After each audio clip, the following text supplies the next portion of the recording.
Hey y'all, this is Jessica Gray, and I'm a part of our discipleship team at The Orchard. Thank you so much for tuning in to hear episode 2 of the Orchard Church Advent podcast. If you missed episode 1, where we discuss hope in the Advent season, make sure to go back and check that out on YouTube, Apple Podcasts, or Spotify. Also, make sure to like and subscribe to catch our next 2 episodes and all future podcasts at The Orchard. Today, my friends Alex Crosby, Wes Trickle, and I, along with our special guest Tyler Dossett, will be discussing peace and the role it plays in the Advent season. Let's get to it.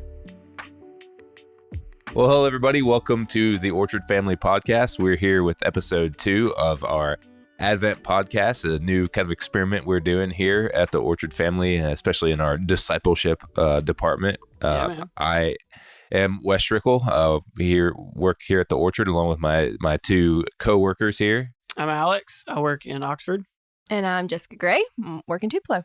We are excited. We talked about hope the first episode and had a great conversation around that, and we lit our first candle. And Jessica, I have great hope for this episode. I have now after last time. I know. After last time, the hope is way greater. We have it now. Jessica did a great job interviewing our friend Russ Paulsgrove. We got another great interview for you today. Today we're talking about peace. So what's the first thing? Like when I say peace, what's the first thing that pops into your head? Oh, it's a feeling I'm always looking for. Oh, okay. Okay. Maybe a little real, a little honest. Yeah. Just, as the day-to-day goes, you hope for peace each and every day. Is that like a mother of a toddler thing or? Or just me, Okay. Yeah. So. Yeah. Well, chaos would probably be the opposite of peace. Yeah. Yeah, absolutely. Yeah. Peace to me is more like a full body thing. Yes. I think anxiety is a thing that affects you like physiologically, and peace, the absence of anxiety, the absence of anxiousness, it's more of like a whole body feeling. Yeah, that's really interesting. Thinking about like the antithesis of what peace is potentially anxiety and a lot of different things. So like thinking about chaos, disorderedness, Absolutely. is something that I think we all experience at times in our life. We just feel like we're kind of in pieces or disordered, and things are not the way that they're supposed to be, just still kind of in line with what we started talking about with hope, is that we're in this already not yet. That's a term, a famous theologian named George Eldon Ladd. He talked about the kind of the where we are right now is that we live in we already have some aspects of the kingdom of Christ's reign, but there's also like a not yet. We're waiting for the not yet. So we know because of what Christ has done, he's brought us peace, but sometimes we don't always feel that Right. in real time, because when you wake up, you never know what a day is going to bring. Yeah. I feel like so much of it is here too, like in your mind, because I think like the chaos, I can feel chaos in my mind, but some people don't know that, or a lot of people don't know that. I think it's something that we can hide. Oh, sure. But then I think what you spoke to, Alex, of like, but your whole body can reflect peace. Yep. But your whole body can also reflect chaos.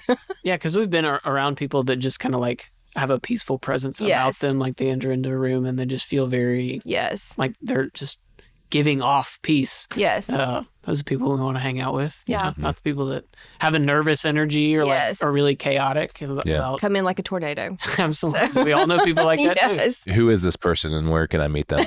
The tornado of a person? I know some tornado people, myself included. I just have to look into the mirror every day and say, yes, hello, I'm a tornado today, and everything is going to be chaos. Well, since we're talking about peace, do we want to go ahead and light our candle? Yeah, great. We're lighting the peace candle. Peace is entering into this place. There will be no more chaos in this podcast. Wishful thinking, for sure. So, kind of like we did last week, we've already talked a little bit about what peace is. And, if we think about like the way the world, quote unquote, we talk about like not Christian culture, but kind of worldly culture. If we talk about peace, what are the things that, probably people are thinking about when we talk about peace? Like world peace? Everyone wants world peace. Everybody's praying for world peace. Yes.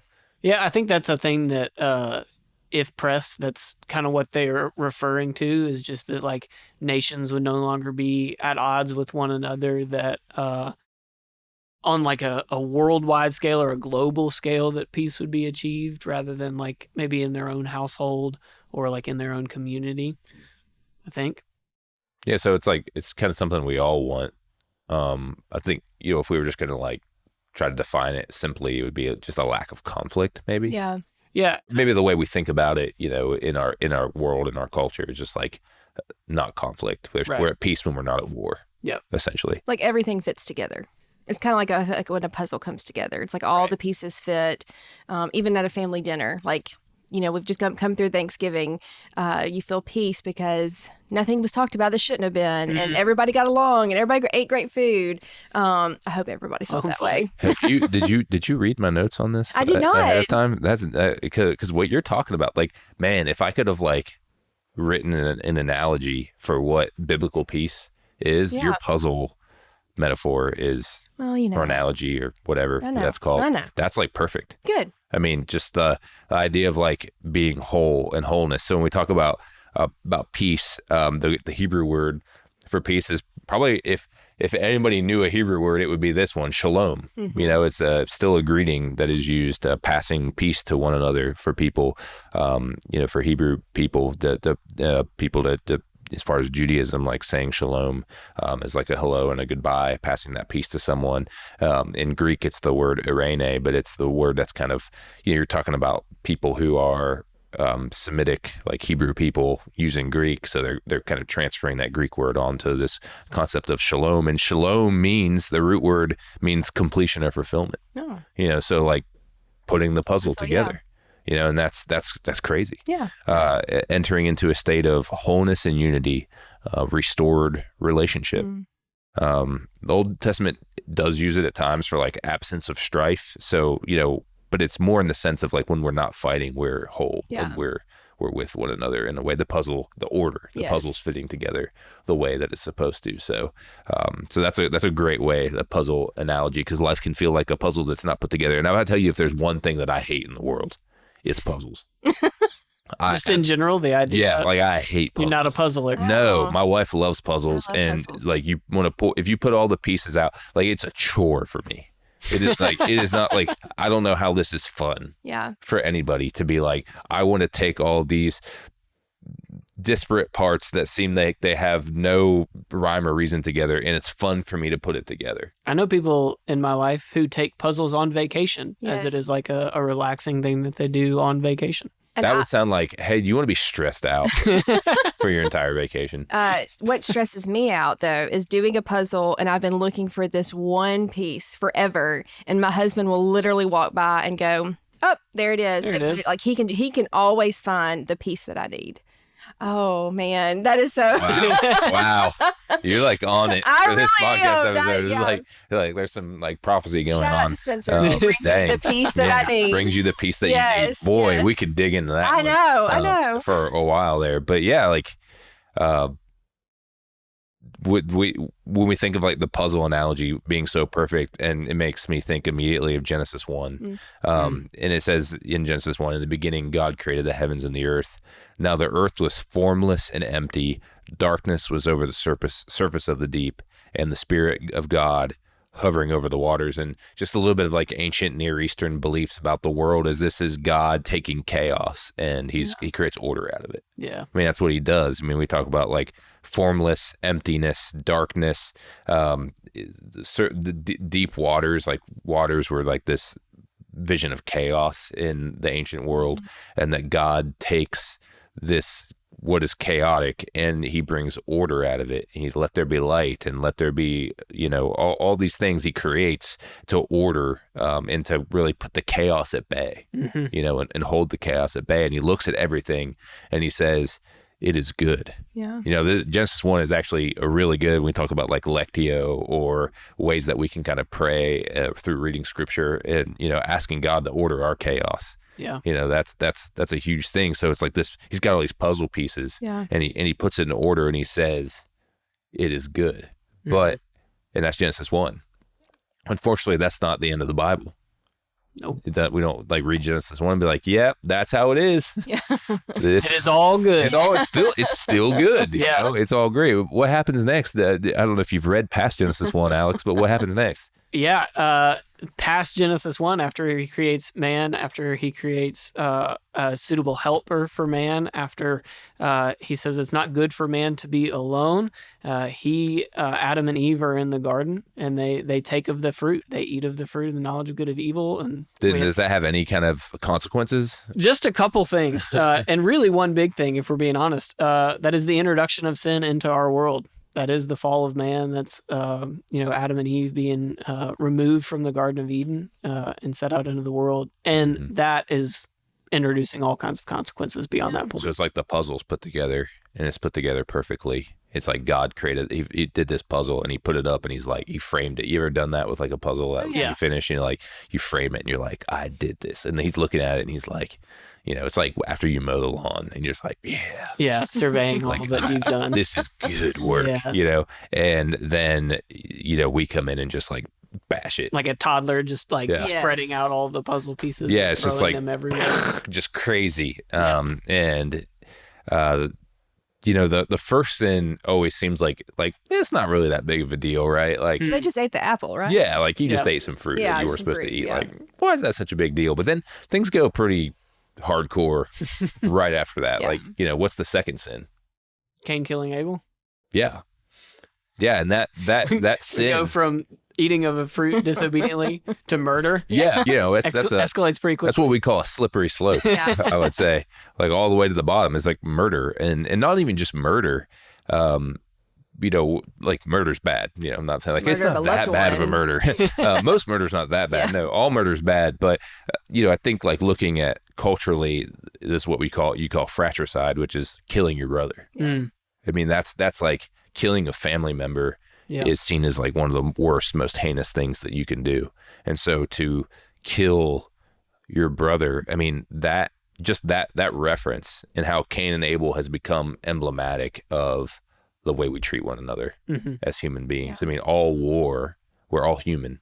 And all war, even just like look at Genesis, and there's always like strife between Abraham's family throughout Genesis. It's like, in essence, what we're doing is we're all constantly replaying Cain and Abel throughout all of history. Well, if you look, even with our starting definition of shalom, that is completion, that is wholeness, it is sin that separates us, the separation of the body between Cain and Abel, right? As one family, even the parts of their family at war with one another. The same can be true in our own minds and our own bodies, that our bodies can be at war with itself, or our mind can be at war with itself, and we're desiring that peace or desiring that wholeness, the completion to settle in, even on a worldwide scale that we've already talked about, that nations in separation. Yeah, so you see that consequence in Genesis 3 is the expulsion from the garden, which symbolizes Adam and Eve and their family, like they can't live in God's presence in the way that they did before.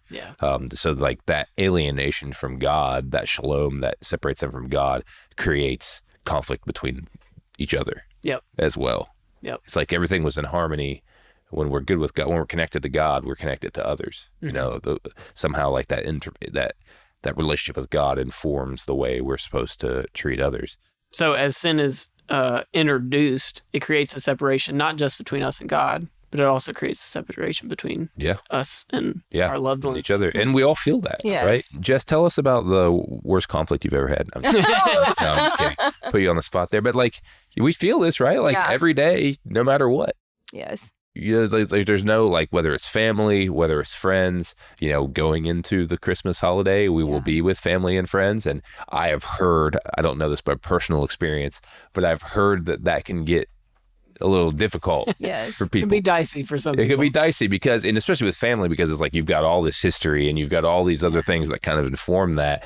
So I don't think the question is like, do we or will we hurt each other? It's just like, how do we live? Especially as believers, and we'll get to this, but like, how do we live when we know we will? Because we will. Amongst our brokenness. And in our brokenness, like, that's what we do. Unfortunately. We see it even, in workplaces, and like, I mean, it's something that touches everyone. Like, we all are going, because we live in a sinful, fallen, post Adam and Eve world and its consequences, we are all kind of living out that Cain and Abel story. And man, that story, warning from God to Cain, that sin is lurking, waiting. Yeah. And, he doesn't take the warning, and he allows that bitterness that's been growing between him and his brother to actually end in murder. Like, it doesn't have to go there. Right. It doesn't have to go all that way. And I think that's what Jesus shows us. So we look at, we talked kind of about first Advent and second Advent, talking about the Old Testament.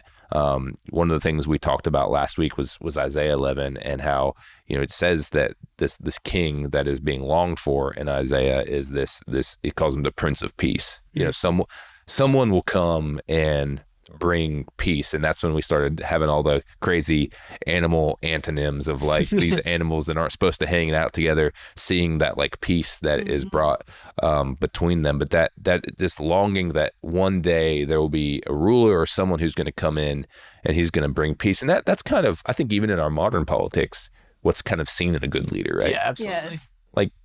We remember presidents, I guess, or whoever, hey, there wasn't a lot of war during that time, and that peace is kind of a good thing, right? Yeah, because peace is seen as safety too. Yeah, peace and safety. But just looking, I know having Isaiah chapter 53, something that you have pulled up there, but there's some passages in Isaiah 53 that parts of Isaiah 53 is this Isaiah longing for and looking for. There's going to be one who's going to come, and all the wrong we've done to each other and all the wrong that's going on, he's going to do something about our sin and the way we break the puzzle down. So I don't know if you got that kind of pulled up there. So yeah, this is Isaiah 53 verses 4-6.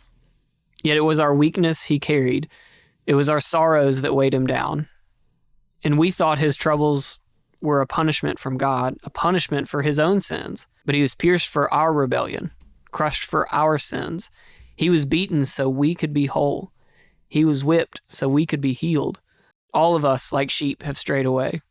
We have left God's paths to follow our own, yet the Lord laid on him the sins of us all. Yeah, so... There's some really strong words in that. Yeah. Absolutely. I mean, there's some violent. Yeah, it's very strong language in that. Yeah, so how does that make you feel?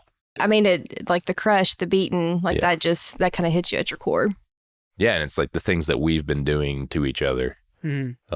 He's going. There will be a ruler or a leader at one time who comes and takes that, the way we treat each other, that he would take that upon himself. Yeah. And you think of, you can't read Isaiah 53 post Jesus and what we know about Jesus and not be it's just yelling at you who this is. Who is this? Who else did this or did something like that? Just want to read a little bit of, we talked about Luke 1 last time, and that was Zechariah's song, and we talked a little bit about the beginning of Zechariah's song and bringing hope, but right at the end of Zechariah's song, in Zechariah 1:79, I'll start at verse 78. Because of the tender mercy of God, by which the rising sun will come to us from heaven to shine on those living in darkness and in the shadow of death. It's a consequence of our actions, to guide our feet in the path of peace. Yeah.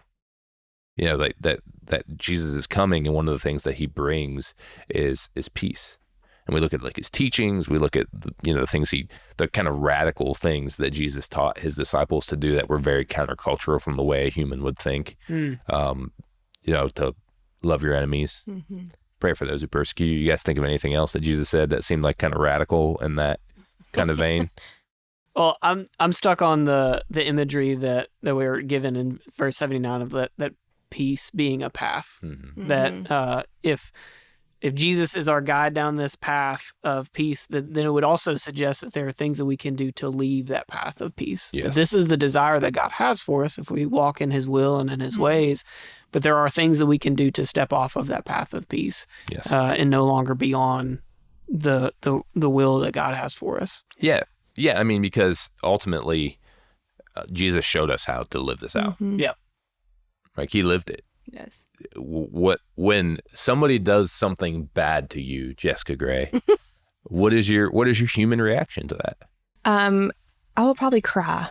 Okay. That's usually my reaction. Okay, but then what? Well, then I have really good comebacks like 24 hours later. Yeah. You know, in the middle of the night. So yeah, like in our minds, we're like, this is what I should have said, or this Yes.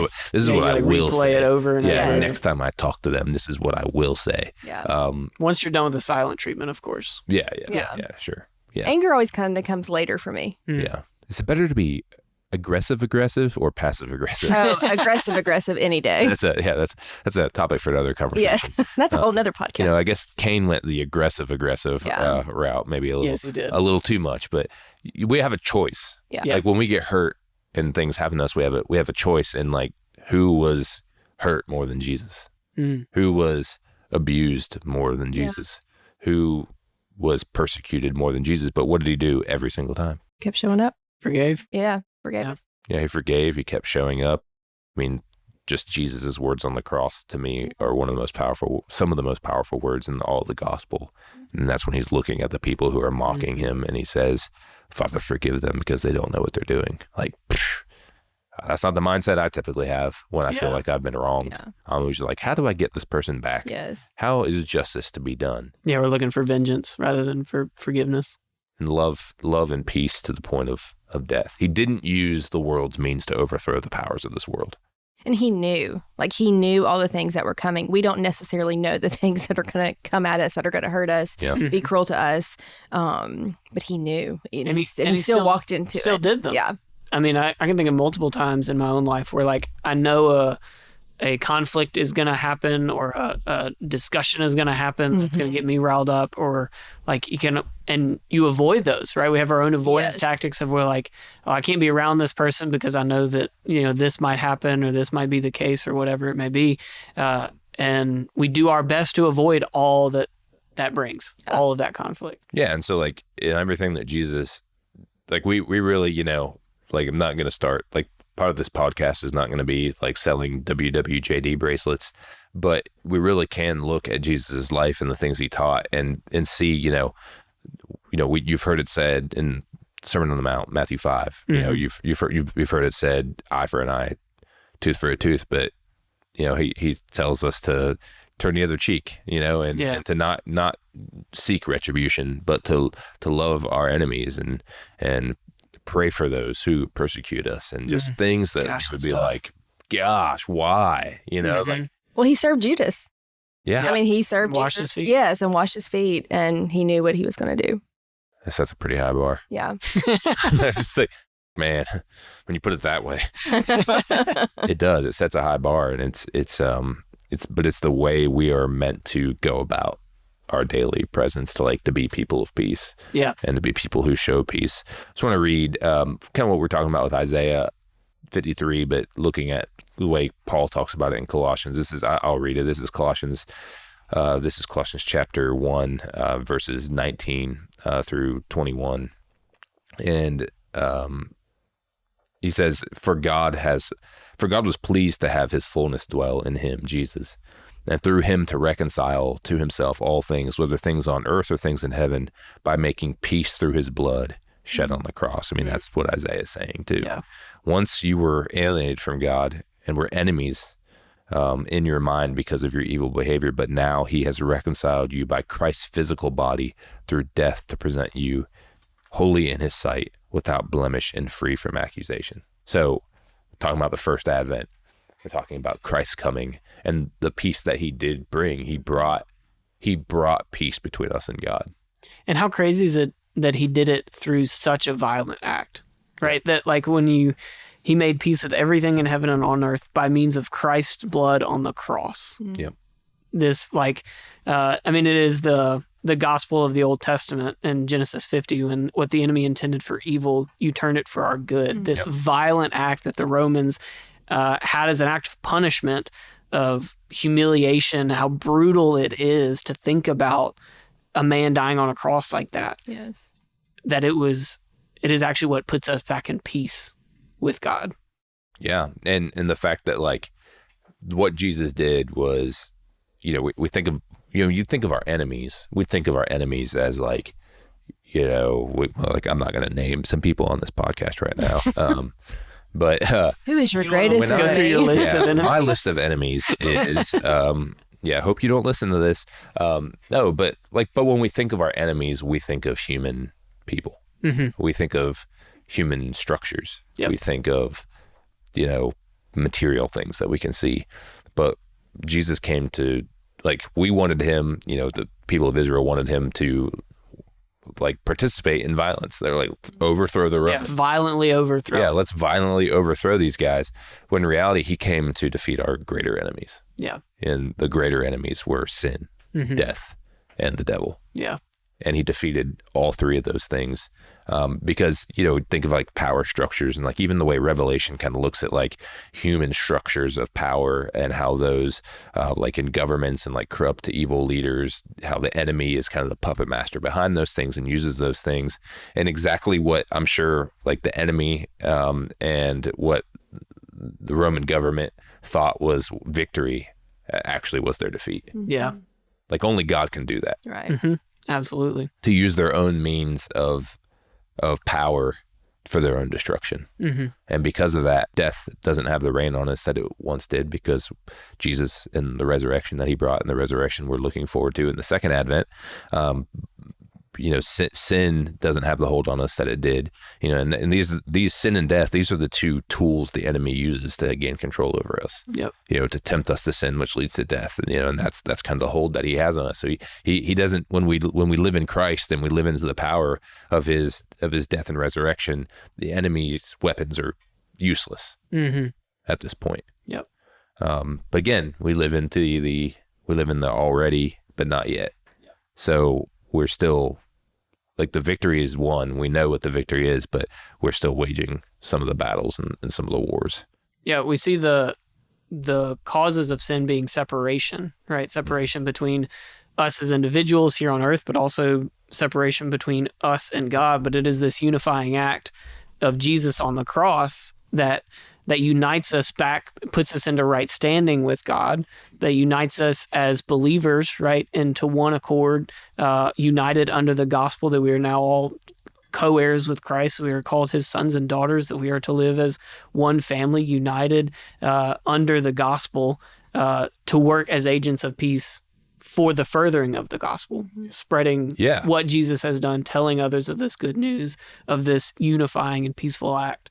So, it's kind of the pro consequences or the good consequences of the death and resurrection of Jesus, of what he accomplished in the first advent, is he created a way for us to have peace with God and with each other. Because to the garden, the whole thing was about, it was the alienation between humanity and God that started to cause the sin and death to come about. Mm-hmm.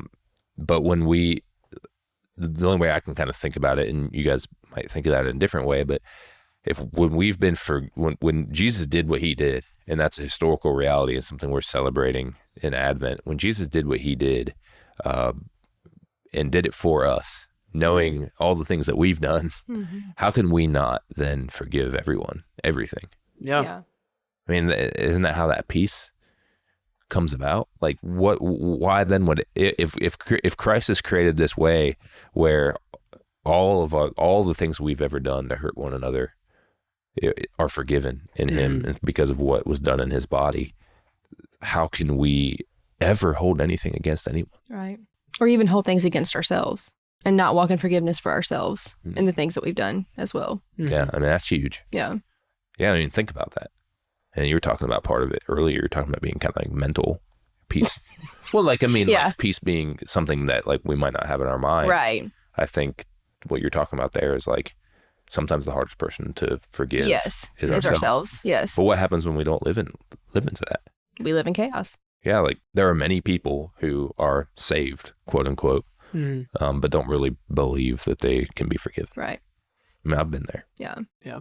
I think a lot of times when I meet with people or we talk through issues, or even as I talk to myself sometimes, I think we always have to get to this place of where we just simply lay our wounds down. And that sometimes is really just the hardest. And then especially when we talk about family and those things, that is one of the hardest things that we do. Yeah. But well, you lay down your desire to get even. Yes. Right? To get revenge or to get justice, whatever that looks like or feels like, even inwardly. when we think about that. And, for our own sins and for our own transgressions, you lay down all of your like rights to do that, right? To say it's all been forgiven at the cross.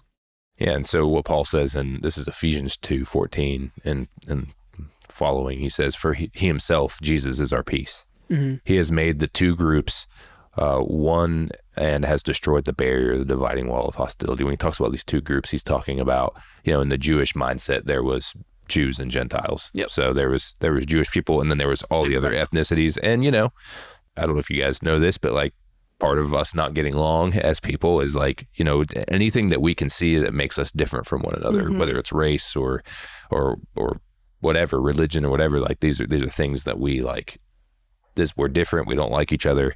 And there's a lot of tension between Jews and Gentiles. But Jesus has created a way for groups that were kind of seen as like, if you're a Jew, you were holy. And one of the things the Jews, were probably guilty of at times is being like, we're the people of God and we have the truth and we have the light, and everybody else is kind of unclean and filthy. Mm-hmm. And the world doesn't need any excuse to like be racist and to hate one another. But through Jesus, all that's set aside. So he says in verse 15, by setting aside in his flesh the law with its commands and regulations, his purpose was to create himself one new humanity out of two, thus making peace, and in one body to reconcile both of them to God through the cross, by which he put to death their hostility. He came and he preached peace to those who were far away and peace to those who were near. For through him we both have access to the Father by one Spirit. Consequently, you are no longer foreigners and strangers, but fellow citizens with God's people and also members of his household, built in the foundation of the apostles and prophets, with Christ Jesus himself as the chief cornerstone. In him the whole building is joined together and rises to become a holy temple in the Lord. And in him you two are being built together to become a dwelling in which God lives by his Spirit. So not only are you not like, I'm not from Mississippi. That's anybody who knows me knows that. So one of the things, like when I moved to Mississippi that like really stood out to me is like, I would have said if I was like family with somebody, I would say I'm related to them. Mm-hmm. But a lot of people here will say I'm kin to, yeah, we're kin to whatever. And that just always kind of struck me. But what Paul is saying here is that what Jesus has done is through his body and through his death and through his resurrection is he has created a way for people who because he's given all of us his Spirit, whether you're Jew or Gentile, or we don't necessarily live by those boundaries, but we live by plenty of other boundaries in our modern world. Yeah, we don't need those boundaries. We got our own. Yeah, we got our own, whether they're ethnic or class or political. What team you support in Mississippi. Mississippi, that's a big deal. But what Paul's saying is if because of what Christ has done on the cross, the same Spirit of God who lives in me and flows through my veins flows through your veins. And so we are kin to one another if we follow the same Jesus.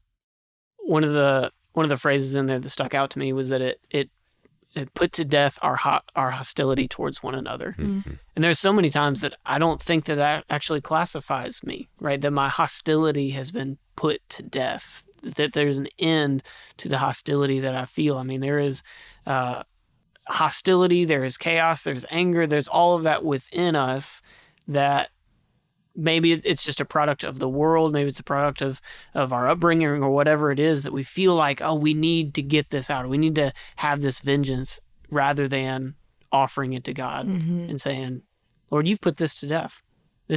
All of this has been forgiven. All of this chaos has been made into order. All of this strife has been now made unified, that we are now together in this and giving it to him. Looking as this plays forward, we see like the first fruits of this peace, like that we're talking about. Like we can live in harmony with one another, not by our own strength. Yeah. Not easily. No, but by the power of the Holy Spirit. We can. So what would be the means, I guess? Like if we were like, because we're going to screw up. We're going to mess up. We're going to hurt each other. So what are the means and the tools that God has given us to allow us to live at peace with one another, even though we're going to jack it up sometimes. I think there are two that stick out to me in humility and forgiveness. Mm-hmm. I think humility and seeing ourselves, our point of view, our preferences, seeing them rightly as compared to others' point of view and perspective and priorities. And then forgiveness, offering up forgiveness as often as we can, asking for forgiveness, granting forgiveness, extending that out to others, as we've already talked about, as we found in the cross. Mm-hmm. I think those are two that the Holy Spirit offers to us in order to stay at peace. Yeah. And even if it takes years to come to that forgiveness, to come to Absolutely. that point of, you may not even have to say it to the person, but for your insides and for you to know that you really feel that forgiveness for that person. Yeah. Yeah. And you may not get the opportunity to Express that. forgiveness. Yeah. Yep. Whether you're not on speaking terms or whether the person is no longer around or in life, but still offering it. Yeah. Could you or would you say the way that we relate to one another is indicative of where we are with God in our lives? Yes. You think that's fair to say, or is it not fair to say? I think that's fair to say. I think, Like a litmus test. yeah, because how we love for one as another. much as we can understand, right? I mean, you said at the end of the Lord's Prayer that, like, as we forgive others, Mm-hmm. that's what we will be forgiven of. I mean, that's a conversation we've had really recently, that our understanding is played out, is made a reality, our understanding of the gospel, by the way that we live, by the way that we treat others, by the way that we treat ourselves, Well, the yeah. way we operate in the world. John Wesley said there's no holiness without social holiness, which was just kind of his way of saying, like, we can, like, in a vacuum, be like, I'm a really good person. Yeah. You know, I'm a really good Christian. Like, I thought I was a really great Christian until I got married. And then I realized, like, now I'm kind of a jerk. Mm-hmm. Because, you know, in a vacuum and in isolation, you can be like a great person, you know, but when you have to actually, like, live in community with other people, that's going to start pulling at some of those, you know, our own issues and our own willingness to, like, confess, forgive. Mm-hmm. Well, it's true. I mean, to circle back even to the very beginning when Adam says, oh, it's the woman that you gave me who sinned, right? Like, it's already the strife that happened between them and between these two individuals who were created for one another. Yeah. That it has already entered into the world and, like, already seeking to separate. Yeah. So as we always look at the first Advent, we look to the second Advent. And again, I just keep referencing that Isaiah 11 passage that we talked about last week, because it's just so beautiful to me. Again, those, you know, the baby sticking its arm in the snake den and the lion and the lamb living together, that there will be a time when Christ appears in the end where all hostility will cease. Yeah. That there'll be a time when, you know, Revelation 21 teaches us there'll be no more suffering, there'll be no more tears, there'll be no more pain, because literally all the enemies of God, what happens at the end of Revelation is all the enemies of God are dealt with. Mm-hmm. That there'll be peace because there will be no more opposition to God's way and to God's will. And so we look forward to that time. But I think what we've said here, I think you guys agree that, like, the way we live out peace in our day is to be people of peace means to be people who are willing to have short memories, to be willing to be people who are willing to confess our sin. Like, holiness in a sense and maturity to me is not necessarily like you're never going to hurt somebody, because we can hurt people and not even know. Yeah, not even try to. Have the best intentions. Yeah, but it is that when that does happen, that we confess. We ask for forgiveness. We seek forgiveness. We seek peace, and we seek reconciliation, because that's what God's done for us. Yep. Cool. Any other final thoughts as we leave peace with you? We leave shalom, hopefully, with everyone who listens. And man, I do hope that if you know the holiday season, this is a time that doesn't feel real peaceful for you. We just pray that God would give you patience and peace, and that He would work with you to put that puzzle back together. Such great words that Jess gave us earlier. So we have an interview. We do. So tell us a little bit about that. Yeah, I got to sit down with Tyler Dossett, who is a part of our Fulton campus, and he just really kind of spoke to a story of not feeling peace in his life, and then how God really just worked through that and just did some really cool things in his life. So I hope y'all enjoy this interview with Tyler, and yeah, can't wait to hear it. Hey, I'm so excited this week. We have our friend Tyler. Tyler is a part of our Orchard family, and I'm so excited to sit with you today. The word for this week is peace as we lean into this Advent season.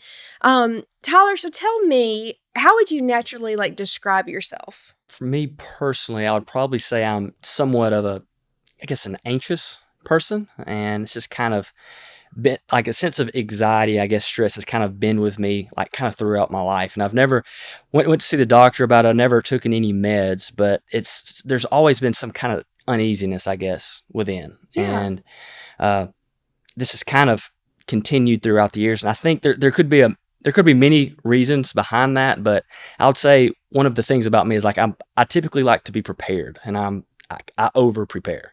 I can see that about you. That makes sense to me. For sure. And so I prepare, and I always like to, what if this could happen? What if this can happen? And I try to prepare financially. I try to prepare mentally, physically. And there's always this deep sense of, okay, what if there's something else that I can do?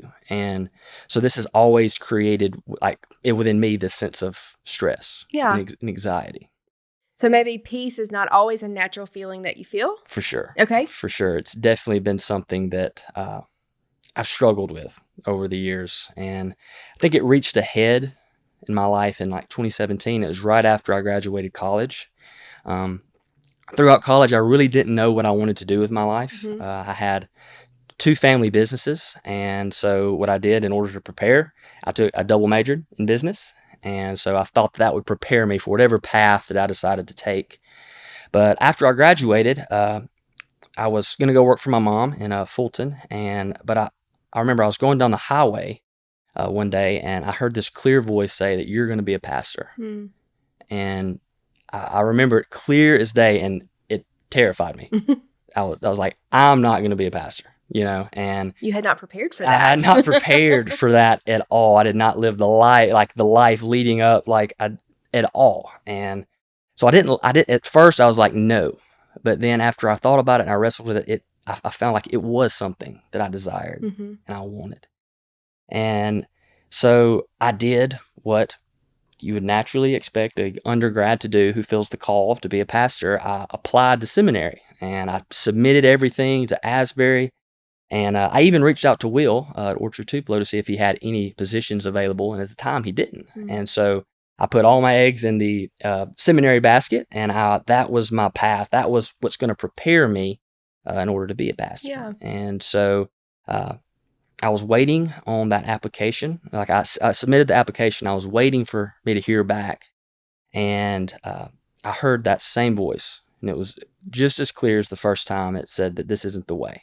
And this isn't this isn't what you're going to do right now. And I did not like that either. I didn't like that. I didn't like the you're going to be a pastor, and I definitely didn't like this one, because if I'm going to be a pastor, I need this. That's going to prepare me. And I fought with this, but it became clear more and more that it wasn't the way. So I withdrew my application and I went to work for my mom in Fulton, and I've been there ever since. I've been there for 7 years, and looking back over those 7 years, I can see, why God called me there. It's been very, very fruitful, and it's been good for me. It's been good for my family, for the business.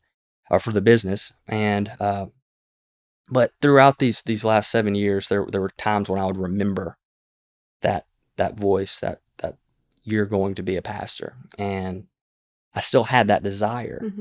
But I just every time I would hear it, I would doubt. Yeah. And it would cause stress and anxiety, because it was like, this is something that I want, but I see it felt like it was impossible, and because and I would say to myself, if it was going to happen, it would have happened years ago. Yeah. Or I would have went to seminary. So this is obviously not something that is for me. And I started to question, even if I even heard that voice, if it was true. And I questioned God, because I kind of felt like alone, abandoned, and kind of felt like I had to if I had things that I wanted, that I needed to do it. And so I wrestled with that. And again, that feeling of stress and anxiety just kind of built over the years. So tell me a little bit, what happened in August of 23? So last August in 23, Brian Collier reached out to me and asked if I have lunch with him. And so we sat down, and he told me that Orchard Fulton needed an interim youth pastor from October of 23 to December of 2023. He said that all the residents had been placed and he didn't have anyone, so he asked if I would just fill in that spot. And like, I wanted to scream yes at that moment, but I needed to talk to some people first. But at that moment, I look back and I experienced a peace that I've never experienced before. Oh, wow. You know, and I look back and I could see throughout all those years, all the moving parts, all the things that he was doing inside of me, all the things that he was doing in Fulton, all the things that he was doing, and all the people around me. And I realized it's not just about me, you know, and so I make it about myself. And I see all the things and all the ways that God was moving, and like how he never forgot me, and how no matter how unfaithful that I was, no matter how stressed I was, how often I thought that I was in control, that he was always in control. And despite my unfaithfulness, despite my stress, despite my anxiety, he still showed up, and he proved himself faithful. And I see it with, you know, me being a pastor now, having that opportunity and that privilege, but I see it in my family, I see it in my work, and I see it in just all the areas of my life to how God's been moving. Yeah. And when you remember that, when I look back and I reflect on that, like, it gives me peace. Yeah. And so, because if he did all that in the midst of my unfaithfulness, in the midst of my fear, in the midst of my doubt, and he still was faithful, just how much would he do if I am faithful, you know? So at the beginning, we kind of talked about how like stress and anxiety, like even just makes your body feel. When you have that peace, Tyler, like what is the feeling that came over you? How did you physically feel when you just really began to walk into that peace? You know, Paul, you know, Philippians, you know, it says, present your cares to God, or present your requests to God, and thank him for all he's done.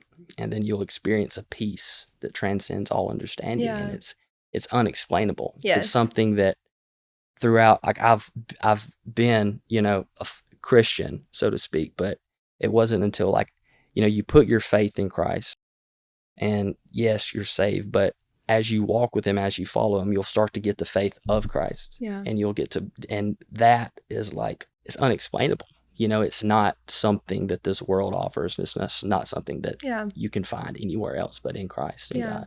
Yeah. That's awesome. Well, Tyler, I'm so thankful to know just a little more of your story and just what God's called you to and how you got here, and that we will keep praying that peace stays with you. Yeah, that's a really great interview. Jess, thank you so much for the time you take in meeting with people, and just to hear like real stories of people and how God has worked to move peace in their life. Alex, you want to wrap us up? Absolutely. Thank you for tuning in, for watching or listening up to this point. If you're on your way to work or if you're on your run, wherever you may be, if you've enjoyed it, I want to encourage you to share it with somebody who you think will also enjoy it. Again, this is intended as an Orchard family resource, so across all of our sites. If you're connected to an Orchard, I want to encourage you to reach out to your site pastor, reach out to one of your pastors at your site. If you're not connected in any capacity to an Orchard campus or an Orchard site, I want to encourage you to go to theorchard.net to find your closest one, to see where you can get connected, where you can join us maybe even for our Christmas Eve service. Thanks for tuning in.